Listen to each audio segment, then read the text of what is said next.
Shalom پیارے بھائی اور بہنوں، بچوں کیسے ہیں آپ؟ یہ اسمائلی کے ساتھ دل اور یہ آپ کے سامنے بھی اس کو پیش کر رہے ہیں۔ آپ یقیناً آپ کہیں گے کہ یہ کیا ہوگا؟ تو ہم آج راکھ کے بدھ کے بارے میں بات کریں گے، اور میں نے یہ جو اسکارف لیا ہے یہ بھی بہت رنگدار ہے۔ راکھ کا بدھ تو عام طور پر کافی گمبھیر اور افسردہ اور دکھ کے بارے میں ہم بات کرتے ہیں، لیکن میں یاد دلا دوں کہ یہ جو روحانیت تھی وہ جو ویٹیکن کونسل ہے دوئم، اس سے پہلے کی روحانیت تھی۔ اور اس وقت جو کاہن تھے جب راکھ سر پہ ڈالتے تھے تو یہی کہتے تھے، یاد رکھ کہ تو خاک ہے اور خاک میں لوٹے گا۔ لیکن اس کے بعد کی روحانیت جو ہے وہ اس میں کہتے ہیں انجیل پر ایمان لاؤ، انجیل پر ایمان لاؤ اور اپنے آپ کو توبہ کرو، چاہے بدلو اپنے آپ کو، اپنی جو ذہنیت ہے اس کو بدلو۔ اور جو کلام آج کا پیش کیا جائے گا اس میں باقاعدہ ایسی باتیں بتائی گئی ہیں جہاں ہم دیکھ سکتے ہیں کہ اس میں افسردگی کا ذکر نہیں کیا گیا۔ مجھے یاد ہے جب میں لڑکا تھا تو آج بھی جو میری ماں ہے وہ بہت سختی کے ساتھ اس بات کو دیکھتے ہیں۔ مجھے تو یاد ہے کہ ریڈیو جو تھا 40 دن سے زیادہ ریڈیو جو تھا اس پہ اس وقت ٹیلی ویژن ابھی نہیں آیا تھا، تو وہ بھی نہیں بجانے دیتے تھے، ریڈیو بھی نہیں آن کرنے دیتے تھے، کیونکہ ہم اس پر غور کرتے تھے، دکھوں پر غور کرتے تھے اور سمجھتے تھے کہ خدا یسوع مسیح کے دکھ جو ہیں وہ ہمارے دکھ ہیں، اور اس طرح کی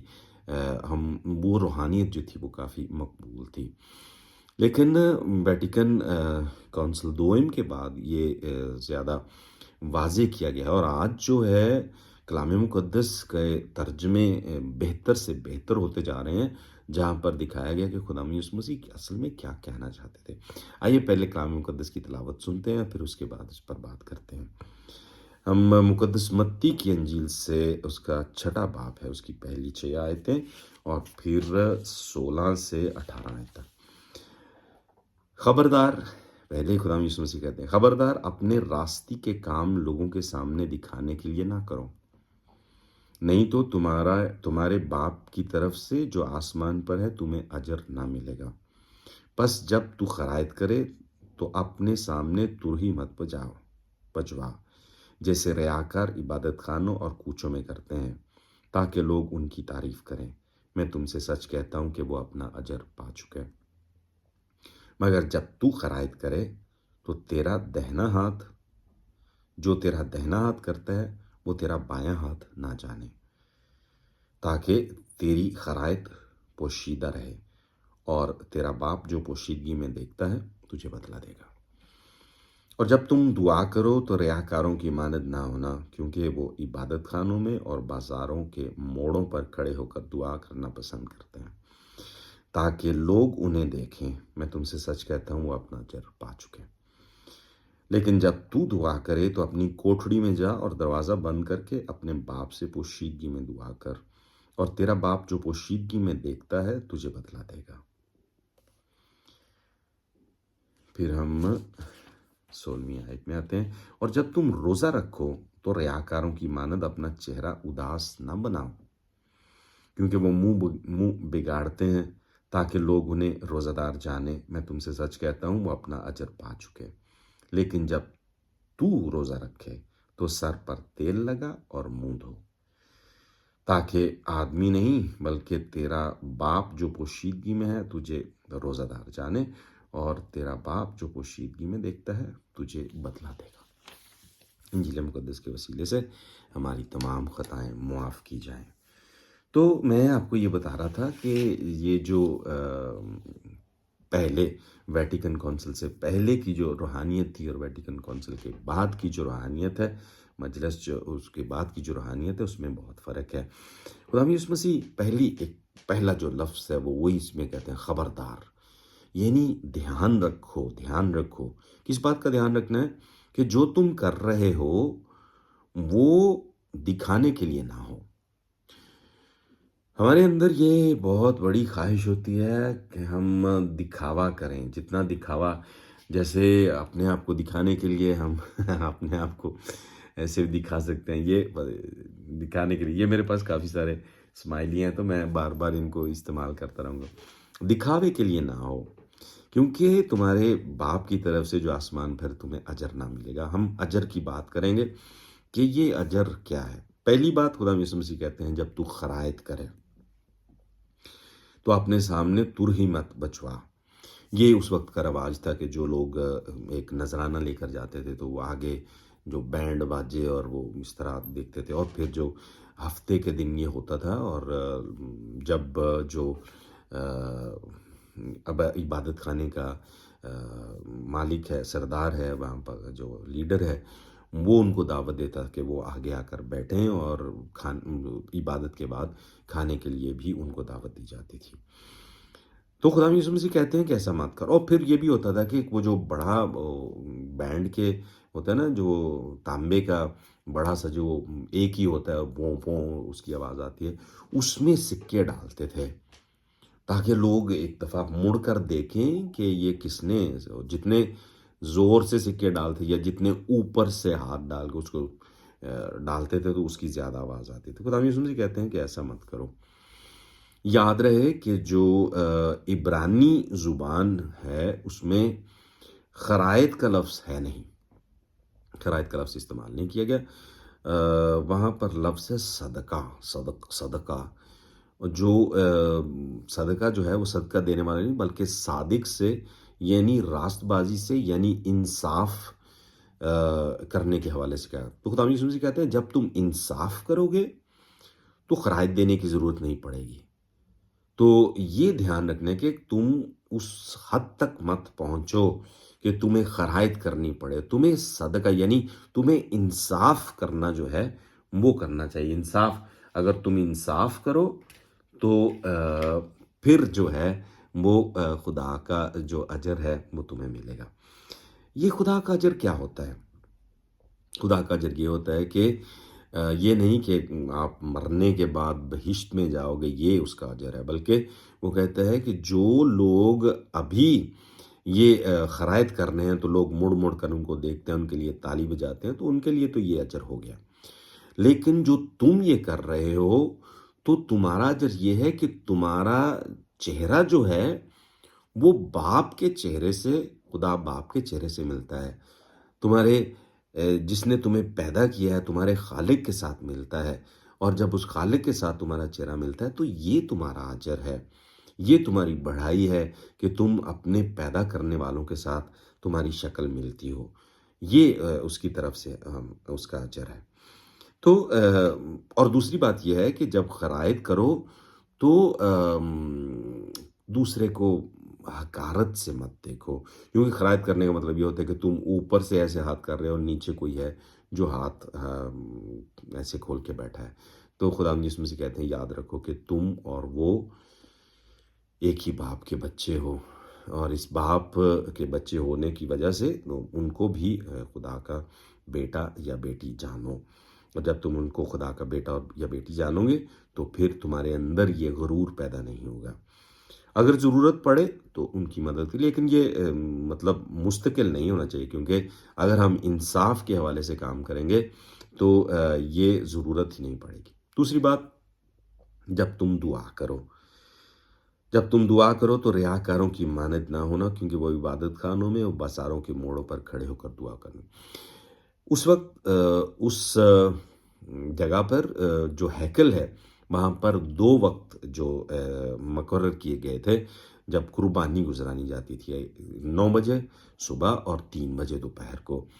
تو وہ وقت جو تھا، باقی جو یہودی تھے جہاں بھی وہ تھے، مطلب جو خاص یہودی جو اپنے آپ کو سمجھتے تھے کہ انہیں یہ عبادت کو آگے بڑھانا ہے، نمازی جو یہودی تھے، ان کے حوالے سے کہا گیا ہے کہ وہ 9 بجے ہیں، جیسے ہی 9 بجے تھے تو وہ اگر باہر ہیں، چوکوں میں ہیں، کہیں بھی ہیں، بازاروں میں، وہ کھڑے ہو جاتے تھے اور دعا کرتے تھے، اور 3 بجے بھی ایسے ہوتا تھا۔ خدا یسوع مسیح کہتے ہیں کہ انہوں نے اجر پا چکا، یعنی ان کے لیے تالی بج چکی ہے۔ جب تم دعا کرو تو اپنی کوٹھڑی میں، یہاں جو لفظ استعمال کیا گیا ہے وہ کوٹھڑی، گھر کا وہ کمرہ جہاں پر کوئی داخل نہیں ہوتا، جہاں پر عام طور پر ہم صفائی وغیرہ کا سامان یا جو ایکسٹرا سامان ہوتا ہے وہ رکھتے ہیں، اس میں کئی دفعہ کھڑکی بھی نہیں ہوتی، اور وہاں جو ایک ہی روشنی آئے وہ خدا باپ کی روشنی آئے، وہاں جو ایک ہی آواز آئے وہ اس باپ کی آواز آئے۔ تو یہ ہے، کیونکہ آپ جب دعا میں ہیں تو آپ کی شکل جو ہے وہ اپنے اس خالق کے ساتھ مل جائے، اس کا رشتہ جو آپ کے ساتھ بن جائے، کیونکہ وہاں سے نکلنے کے بعد آپ کا رشتہ جو ہے وہ انسانیت سے، اس کے بچوں سے، اس کے بیٹوں اور بیٹیوں سے رشتہ جو ہے بننا وہ ضروری ہے۔ اس لیے خدا یسوع مسیح اس بات کو واضح کرتے ہیں۔ پھر بات آتی ہے روزے کی۔ تو روزے کے بارے میں جب خدا یسوع مسیح بات کرتے ہیں تو وہ ہم اشعیاء نبی کی کتاب میں سے یہ پڑھتے ہیں تاکہ ہمیں واضح ہو جائے کہ اصل میں خدا یسوع مسیح ہمیں کہاں لے کر جائے۔ خدا یسوع مسیح نے روزے کے بارے میں صرف 2 دفعہ بات کی۔ ایک دفعہ جب ان کو پوچھا گیا کہ شاگرد آپ کے روزہ کیوں نہیں رکھتے، تو ان کو ڈیفینڈ کرنے کے لیے انہوں نے وہاں پر بات کی تھی، اور پھر یہ آج کی انجیل میں جو بات کی گئی ہے وہ بات ہوئی۔ اس کے علاوہ خدا یسوع مسیح نے روزے کے بارے میں بات نہیں کی۔ ایک دفعہ اور بات ہوئی تھی جب انہوں نے کہا کہ یہ جو قسم ہے بدرو کی وہ دعا سے اور روزے سے نکالی جاتی ہے، اور وہ بھی کہتے ہیں جو اس کلام انجیلوں کے ماہر ہیں، وہ کہتے ہیں کہ وہ بعد میں یہ جو لفظ ہے روزے کے، وہ بعد میں جوڑا گیا تھا۔ آئیے اشعیاء نبی اس کا 58 باب میں دیکھتے ہیں، اس کی 4 آیت میں، دیکھ تمہارے روزے کے دن میں تم اپنا مطلب نکالتے ہو اور کارندوں پر سختی کرتے ہو، دیکھ تم روزہ رکھتے ہو تاکہ لڑو اور جھگڑو اور رشتے کے مکے اور شرارت کے مکے مارو، پس آج تک تم ایسے روزے نہیں رکھتے ہو کہ تمہاری فریاد بلندی میں سنائی دے۔ کیا میری پسند کا روزہ نفس کشی کا دن اسی طرح کا ہے، جب کوئی اپنا سر جھکاؤ کی مانند جھکائے اور اپنے نیچے ٹاٹ اور راکھ بچھائے؟ کیا تو اسے روزہ اور خدا کی خوشنودگی کا دن کہے گا؟ کیا میرے پسند کا روزہ یہ نہیں کہ شرارت کے بندھن کھولے اور کج روی کی کڑیوں کو توڑے اور مظلوموں کو آزاد کرے، بلکہ ہر ایک جوئے کو توڑ ڈالے؟ کیا یہ نہیں کہ بھوکے کے لیے تو اپنی روٹی توڑے اور آوارہ محتاجوں کو اپنے گھر میں لائے، اور جب کسی کو ننگا دیکھے تو اسے کپڑے پہنائے اور اپنے ہم جنس سے چھپ نہ جائے؟ تب تیری روشنی صبح کی مانند پھوٹے گی اور تیری صحت جلد ظاہر ہوگی، اور تیری نجات آگے آگے چلے گی، اور خداوند کا جلال تیرا دم بالا ہوگا۔ یہ خدا یسوع مسیح یہاں سے لیتے ہیں کہ جب روزہ رکھتے ہیں تو اس کا یہ مطلب نہیں کہ ہم نے تھوڑا سا اسمارٹ ہونا ہے اور اس کی وجہ سے ہم نے روزہ رکھ لیا، یا ہم نے فرض پورا کرنا ہے اس کی وجہ سے ہم نے روزہ رکھ رہے ہیں، بلکہ یہ خدا یسوع مسیح کہتے ہیں کہ جب تم روزہ رکھو تو یہاں لفظ استعمال کیا گیا ہے تیل، جو لیکن دوسری زبانوں میں اس کا وہ ہے پرفیوم لگاؤ۔ پرفیوم، میں نے پرفیوم کی بوتل بھی رکھی، میں نے کہا یہ پرفیوم لگا دیں، جب روزہ رکھو تو پرفیوم لگاؤ اور چہرے کو دھو۔ جب ہم کب دھوتے ہیں اپنے چہرے کو، یعنی مطلب اپنے آپ کو تیار کرتے ہیں، پرفیوم لگاتے ہیں، خوشبو لگاتے ہیں، اس وقت لگاتے ہیں جب ہم نے کسی کے گھر جانا ہوتا ہے، کسی سے ملاقات کرنی ہوتی ہے، یا خوشی کا موقع ہوتا ہے، جب کوئی جشن ہوتا ہے یا کوئی عید ہوتی ہے، تو تب ہم ایسا کرتے ہیں۔ تو خدا یسوع مسیح کہتا ہے کہ جب تم اپنے بھائی کو جو بھوکا ہے اس کو کھلاؤ گے تو اس سے بڑی عید ہو نہیں سکتی، اس سے بڑا اچھا جو کام ہے وہ ہو نہیں سکتا۔ تو اس لیے یہ خدا یسوع مسیح کہہ رہے ہیں کہ اپنے اس طرف دھیان دو، جب تم روزہ رکھو تو اس کا جو ہے اپنے جو اندر کی جو خواہشات ہیں ان کو تھوڑا سا روک کے اپنے بھائی کو جو جس نے کھانا نہیں کھایا کافی دنوں سے، اس کو اپنا دل جو ہے اس کے لیے پگھلاؤ، اس کے ساتھ مل جاؤ۔ تو خدا یسوع مسیح آج ہمیں یہ بتانا چاہتے ہیں کہ جو یہ روزوں کے ایام ہیں، یہ پاک جمعے کے ساتھ اس کو نہ ملاؤ، کیونکہ وہ ضروری ہے، لیکن اس کو پاشکا سے، یعنی جی اٹھنے سے، یعنی تمہارے اندر وہ نیا انسان پیدا ہو جائے، نیا انسان جی اٹھے۔ تو یہ جو 3 طریقے جو خدا یسوع مسیح آج ہمیں بتائے، ہمارے لیے یہ دعوت ہے، میری آپ کے لیے اور اپنے لیے یہ دعا ہے کہ ہم کوشش کر کے ان 3 باتوں میں مستقل ہو سکیں، اور زیادہ سے زیادہ جو یہ دوسروں کے لیے اپنے آپ کو پیش کر سکیں۔ شالوم پیارے بھائیو بہنوں،